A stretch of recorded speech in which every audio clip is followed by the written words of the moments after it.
नमस्कार, आपण पाहत आहात पोलीस टाइम्स न्यूज। राष्ट्रसंत तुकडोजी महाराज नागपूर विद्यापीठाच्या नवनियुक्त कुलगुरू डॉक्टर मनाली क्षीरसागर यांनी पदभार स्वीकारताच थेट गुरुकुंज मोजरी येथील राष्ट्रसंत तुकडोजी महाराज यांच्या महासमाधीचे दर्शन घेतले। कुलगुरू डॉक्टर क्षीरसागर यांनी सांगितले की जगाला मानवतेचा संदेश देणाऱ्या महामानवाच्या चरणी नतमस्तक होऊन विद्यापीठाच्या कार्याचा प्रारंभ करायचा होता। आश्रम परिसराने मला नवीन ऊर्जा दिली असून सुसंस्कारित पिढी घडविण्यासाठी मी कटिबद्ध आहे। या भेटीदरम्यान विद्यापीठाचे कुलसचिव डॉक्टर राजू हिवसे, ज्ञानस्रोत केंद्र संचालक डॉक्टर विजय खंडाट, स्वीय सहायक नितीन खरबडे उपस्थित होते।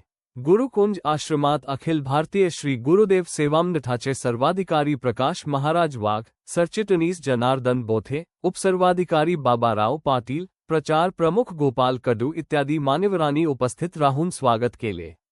आश्रम परिसर, राष्ट्रसंतांचे कार्य, ग्रंथशब्द आणि ग्रामगीतेची माहिती प्रा. अरविंद राठोड यांनी कुलगुरूंना दिली।